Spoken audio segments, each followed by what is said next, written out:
What is up, everybody? It is Alex from Heavy New York calling from the Alto again, and this time we got round two with Ghost Kid. It's great to be able to talk with you. Thanks for coming back on, man. Oh, it's round two, so we already had an interview. What? Yeah, back during lockdown in 2020, right before the release of the self-titled. Okay. It's been 4 years. 4 years. Oh shit! Oh shit! Okay. Yeah. My mind is a mess, so it's always hard for me to remember people, you know. But you didn't have like this interior before, right? No, we did like an audio interview see. over the phone, and we were still in lockdown. I had a piece of shit computer at the time that couldn't take Zoom, so I was literally I was recording the interview by putting you on speakerphone and recording it with like with a Zoom audio device. So Okay, technological gotcha. advancements has definitely helped with future interviews. But it's so awesome to have you here, man. Your new album, Hollywood Suicide, is absolutely kick-ass. Congratulations on another fantastic release. When I spoke to you last, we were promoting the release of the self-titled record. And, you know, the famous saying is you have your whole life to do your first album, and you have the rest of your life to do it again. So was Hollywood Suicide intended to be sort of like the sequel or the continuation of the self-titled? Or is this meant to sort of signify a new beginning for Ghost Kid?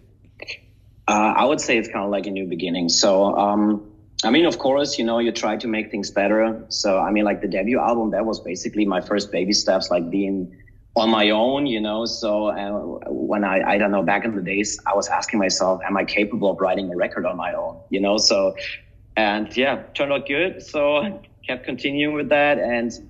But it's not connected, you know. I mean, like the debut album was basically something like everything that I need to get out of my system is like on that record.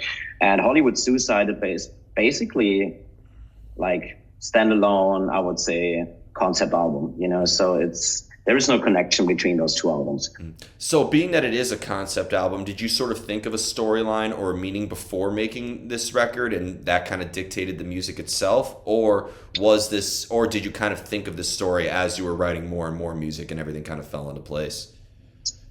Actually, I just started writing new tracks because, to be honest, you know, like when COVID was going on, you know, so I kind of lost the connection a little bit because, I mean, you write an album just to be on tour, you know, just to have a feeling like to celebrate your own music. And like 2 years, nothing, you know, that was like the biggest bummer. Like writing the first album, you know, you put everything in there and then you can perform live, you know. So I kind of lost the connection and I had to get myself back like to songwriting, you know. So in the beginning, I just started writing some stuff just to, I don't know, get back into the vibe, you know. And after a while, I came up with that idea. Okay, maybe it could be something like a concept album, you know. And I had like this, it was just this phrase, Hollywood Suicide, that came into my mind and made a lot of sense later, you know. But it was like in the beginning was just songwriting, and then I came up with that idea. Okay, hey, just try to make it a concept album.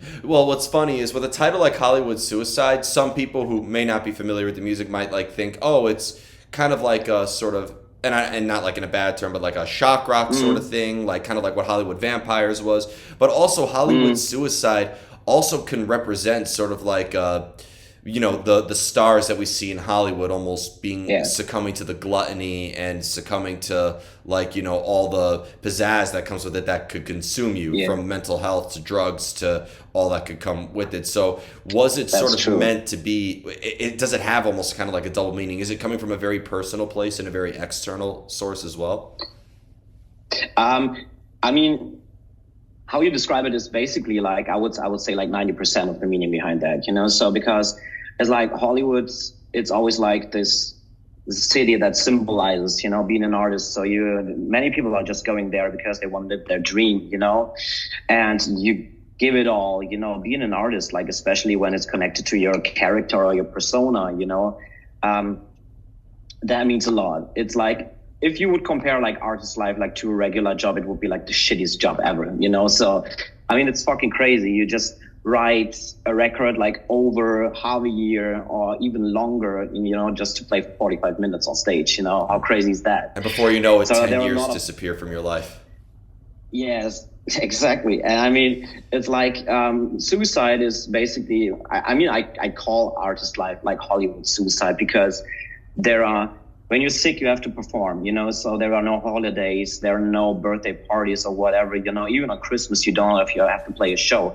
So you really have to give a lot, and you have to really love what you're doing just to, I don't know, to kind of like make it, so, and sometimes people go into the downward spiral, which is like the concept album, it's the downward spiral of a Hollywood diva.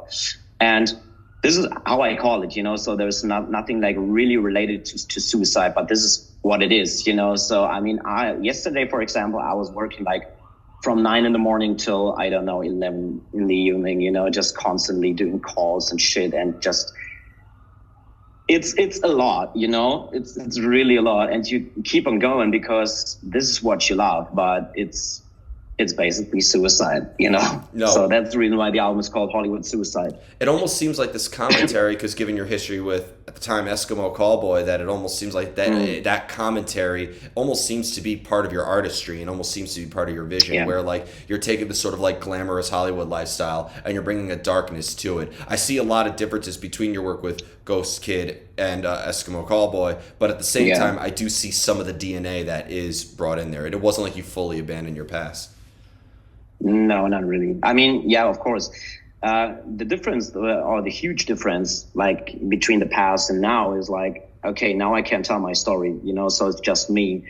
And back in the days, it was like, of course, you have to do. It's always a compromise, because if you wanted to speak about something, or just, I don't know, express it through music, you got 5 other people that are given their opinion, Now it's just me who has to decide.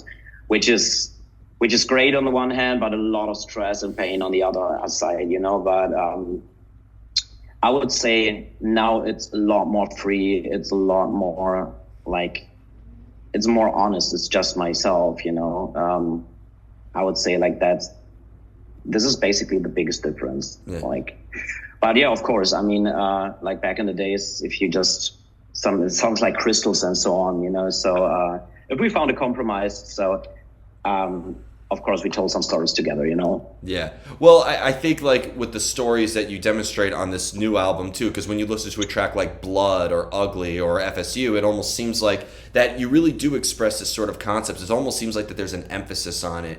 And you mentioned that you bring some of your personal elements into it as well, but words sort of like other people's stories, because whether it's unfortunate or not, like, this is a concept that is very relatable to a lot of people, especially in the show business, whether, they're a movie star, they're playing stadiums, or you are like a local musician, playing at like a dive bar. I feel like it does have that sort of relatable aspect to it for all ends. Yeah. I mean, it doesn't matter what you do. And, if you just try to follow your dream and just do it, I don't know, if you don't follow like the basic rules, it's always the same thing. It could be the same thing if you're just running a restaurant, It's like the same thing. Like you have this vision and you have your dream and you just follow it, But you really have to give a lot if you're just on your own, Yeah, and I think it's like how you define art in general, So yeah, it kind of reminded me a little bit too of like of an album title like "Bury Me in Vegas."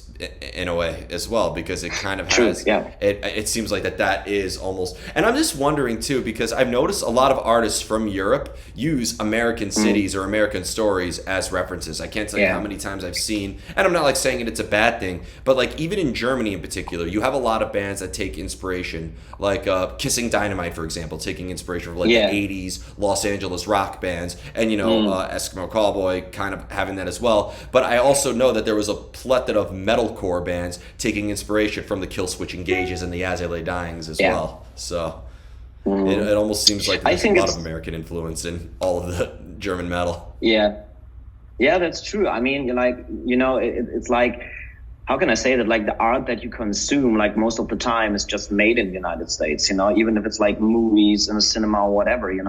And it's like this pop culture. Of course, it has a huge impact, like on music. It was always like the same thing, over the decades of music or whatever, But what I think is like, how can I explain it? For me, for example, I was in LA like for 4 weeks, and what I've realized, what really flipped my whole world upside down, was like, okay, people are celebrating art differently, If you say, okay, I'm an artist, it's not only that you just do your thing, it's more like, okay, it's a lifestyle, you know, and it's celebrated a lot more different in the United States compared to Europe, I would say, you know. It's like, I always have this example in LA. If I would just wear a pink fur jacket, you know, and just go into a supermarket, probably the people would say, oh, that's a nice coat or whatever, you know. In Germany, everybody would look at you if you're just, I don't know, if you're crazy or something, you know. It's like, we love to keep the rules, you know, but art is not like attached to any rules. And I think like that's the biggest difference why it's celebrated differently in the United States. And yeah. Well, because I think that's the biggest difference. I remember in the last time I spoke to you, I was asking if GHØSTKID was sort of like a persona or a character that you were portraying. Yeah. And do you almost feel like GHØSTKID, especially with this new album, that maybe you are sort of portraying the sort of celebrity lifestyle in a way, where like sort of like the stereotypical rock star or superstar in that regard? Yeah. I always used to say that GHØSTKID is probably, it's a side of myself where I can express stuff that I probably couldn't talk about as Sebastian, you know, everything that's in my mind and so on. And that's the reason why it's a bit more dark and sad and everything, you know, because it was always like that I had to get things out of my system. And it's always for me like, okay, I turn it into a track, what's in my mind, and just then I can put it aside, because it helped me like to, how can I say that, to overcome bad feelings or whatever, you know. And so, yeah, I would say like GHØSTKID is kind of like this alter ego or persona where I can just be vulnerable and express stuff I probably wouldn't talk about, you know. And what is great as well, it has no gender or whatever. So if I have a story that I'd like to tell, you know, I can do it. I can switch personas. And that's the reason why right now it's like, okay, I'm telling the story of this Hollywood diva. And of course, there is a lot of personal stuff in it, you know, but it's more like, okay, I can change everything, you know, I can just match it with the music I'm doing right now. What is great, you know, so. And you definitely tackle a wide range of emotions. Like the same guy who was on Bury Me in Vegas, and then you're writing songs as emotional that's on here, I think is freaking incredible. But, you know, sometimes when we write, like, you know, for example, a sad song, sometimes we're not always sad when we perform it. Like you sometimes have to play the melancholy song when you're having a great day, and sometimes you're having a really shitty day, but you have to play your most joyful song live. So do you is there almost kind of like an art to mastering the emotions that are expressed through your music, as knowing like the lyrics and the range and all that? Yeah. That's true. I mean, you know, like back in the days, and I remember those days, you know, when I felt shitty and I had to go on stage, like sing those party tracks and whatever, you know. I mean, of course, sometimes it's great because it distracts you from the feeling that you have in your mind, you know. But it's the same thing with GHØSTKID, I would say, you know, where I just try to deal with things by writing tracks about it. You know, if I perform them, I know I already overcame, like, those situations, you know. So it's something like, of course I feel a lot when I perform those tracks, but it's different to perform like that, you know. So it's like you completely, how can I say that, when I enter the stage, you know, I'm GHØSTKID, you know. It's not like that I'm Sebastian anymore and can do my thing, you know, just tell my story. I think this is like the biggest difference compared like to back in the days when it comes down to performing live on stage. Weren't you known as Sushi and Eskimo Callboy too? So it seems like you were like never Sebastian on stage to begin with. And I'm not like saying that it's like a bad thing, but like there was always an alter ego. Yeah, I mean, I'm still Sushi, you know, it's my nickname, and my friends call me Sushi, you know, everybody else. But yeah. Sometimes it's weird for me, you know, because like people are asking me, hey, should I call you Sushi, GHØSTKID or whatever, you know? And I don't know, I always compare it to rappers, you know. I think they have their rap name or whatever, you know, and it's just basically one person. So how should you talk to those guys, you know? Yeah, I've always said that black metal and rap are like pretty much the exact same thing. A bunch of people with their own names, not their real names, and everybody trying to prove just how real they could be. So yeah, I think that's just kind of like the similarities there. Yeah, but I mean, if you're friends with that person, I don't know, you wouldn't call them by their stage names, you know. Yeah. So, but it depends, you know. But I'm still Sushi, I think, you know. I think you should combine it. Like maybe that should almost be like a multiverse, the way like Spider-Man No Way Home was. I feel like you should do like a multiverse, a Sushi versus Ghost Kid, and one has to fight to the death. Yeah, probably. Yeah. Yeah, we're gonna see it. Yeah. But when it comes to like getting that inspiration, especially when you're in the vocal booth, because you're in a studio recording this stuff, and it's a very static and controlled environment. You don't have like the liberation of being at the live show. So do you find it harder to sort of like do you almost have to kind of like dig that persona out in a way? Sometimes that's a really good question, because sometimes, and this is what happened on the first record, for example, like This Is Not Hollywood. So when I was recording that track, when we did the songwriting, was with Chris from NSOK. So, and we wrote that track in one night, and we have been completely wasted, smoking in the studio, just drinking vodka and whatever. I said, yeah, I'm gonna sing this track now. So I went to the vocal booth, and I don't know. So in that moment, we completely resonated with that feeling. And sometimes it's like, if you just do it right away, if you can feel it, that your performance is different. And I can remember we had to keep like that fully recorded, I don't know, some parts of it at least, because the emotion was right, And if you're in the studio, if you can do it like in a controlled environment, sometimes it gets better, but sometimes it takes away the magic. It's always a compromise. Sometimes I can change. And I can say, okay, good. So the feelings are back, and this is what I want to put on the track while singing it, but sometimes it doesn't work. So it's hard. And I think live, if you perform it live, sometimes when the mood is great, you have this access to your feelings, but basically it's hard work. It's always like, oh my God, I try to hit that note, so I try to perform right or whatever, you got a lot of thoughts in your mind. Sometimes you can't enjoy it like that much, So then you have some sound issues or whatever, so there's a lot of stuff that could happen. Yeah. When people like say, oh, they don't sound like the album, I'm like, look, even Metallica, one of the greatest bands of the world, like they don't sound like the album. And it's impossible. Yeah. Like part of me thinks that touring, and obviously touring is essential for every artist, but it's almost cruel to expect, if you play the same set list on every tour, to make it exactly the same, because you're not going to feel the same way on each day. There have been times where I would see bands on multiple dates on the same tour, and it would sometimes feel like a completely different show. Either they were having a better day than the other day, or maybe that there was a different venue, so the atmosphere is different. You can't replicate. True. It seems like every tour, you could follow a band for an entire tour, it's still going to feel like a different show every time. Yeah, it is. And I mean, especially as a singer, and it's like we have the best and the worst job ever, because it's like everybody's watching you. If you sing shitty, everybody will recognize it instantly, And what is complicated, for example, just the last tour we've been on with Bad Omens, so it's like sometimes you don't know why shit doesn't work. So for me, it was like, I said, okay, I'm going to be 1 month on tour, and surprisingly, I haven't lost my voice, but back in the days, it happened so many times.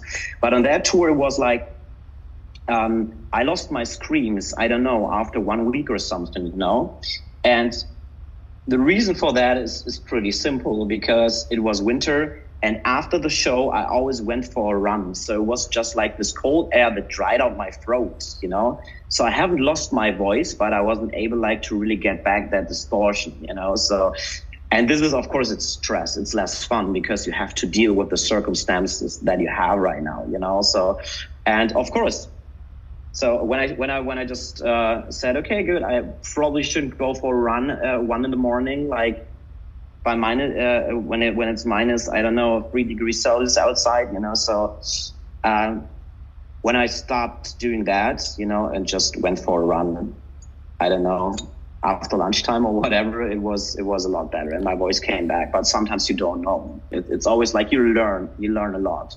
Well, I think one disadvantage with the singer is, like, take a guitar player, right? They're going to be playing that same guitar solo whether they're in their 20s or whether they're in their 60s, and as long as they still have their fingers, they're going to be able to play it that way. Your voice, that's going to change as you get older, whether you like it or not. No matter how good you take care of your voice, puberty exists. Yeah. You know, aging is a thing. You know, we all encounter certain things. We all have different reactions. We all have different techniques. It almost seems like a singer I feel like being a singer is the most anxiety driven aspect, because you feel like you're walking on eggshells with your voice all the time. Yes, that's true. And the worst part about that is sometimes your voice is just better if you don't give a fuck. It's always like, I was struggling so bad with my voice back in the days, you know, because I really tried to make things right. But that was like the turnout was like the opposite way. So, for example, I'm not warming up anymore because I've realized, okay, I could have like the best vocal warm up, but it takes away my distortion. I can sing better, but the screams are gone, you know? And to realize that is like, so I watched the video or something like a masterclass by Jason Alan Butler, and he's telling the same thing. He's not warming up. He's just working on his voice every day, you know? But if he has to go on stage, he needs like this impact. Okay, boom, now I'm just going with the flow, you know? So, but of course, if you have a vocal teacher, she's telling you, yeah, you should drink alcohol, you should drink plenty of water, you should warm up, you should speak less and whatever. So what I've realized, if I don't talk to people, I will get fucking lonely and just start to think more, you know? And I can remember, like, so the first time with GHØSTKID, it was like, okay, I will stop drinking before shows because I want to keep the control. And it turned out like, okay, I don't know, half an hour before the show, I was checking, okay, what about my screams? Are they still raspy? Is it there? And whatever, started to warm up or whatever. So many things, you know? And I entered the stage, screams were gone, boom. They came back after 3 tracks, you know, but it's like I was overthinking a lot, and this is like the worst thing for a singer.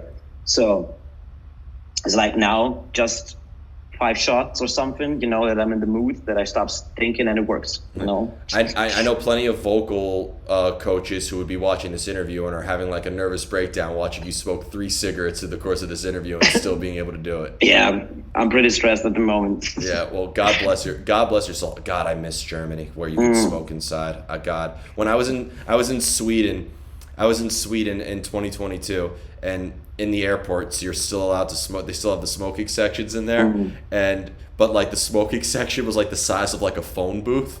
So, but I just went inside there and chain smoked for the whole waiting for the flight. And oh God, I miss Germany. Yeah, true. For that, you can. Yeah, it's not in Germany like everywhere. I mean, like, you know, most in Berlin you can still smoke in bars and shit, you know, but on airports you have to find this smoking spot. But I feel you know. Yeah, but at least there is like for years. At least there is a smoking spot. Like, yeah, when you go to an American airport, you'll see smokers outside all over the place, just chain smoking the whole time, because they know they're not going to have a cigarette for the next 10 to 12 hours. So, well, that's the price you have to pay, right? Yeah, exactly.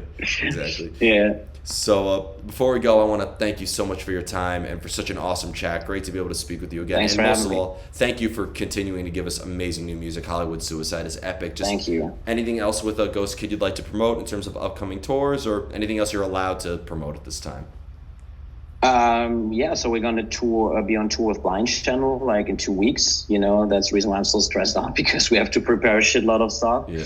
And after that, we're gonna be on our first United States run together with Black Belt Brides, and that's gonna be sick. It's like the first time for us, you know. So the bands match pretty well. I'm super excited because I think we can share makeup every night, you know. So that's awesome. If somebody is running out, yeah, and it's like great opportunity for us, you know, just to play in the United States in front of an audience that probably are gonna like what we're doing, you know. So, and yeah, I'm super excited. Yeah, the States are waiting for you. That's about to come. We are waiting for you. I hope so. Yeah. The last time I spoke to you, I wanted to ask when are you coming to the U.S., but it was April of 2020. I don't think that was on anybody's mind at that time. No. Yeah. But thank you so much, everybody. We are here with GHØSTKID. Be sure to check out Hollywood Suicide. We will see you next time on Heavy New York.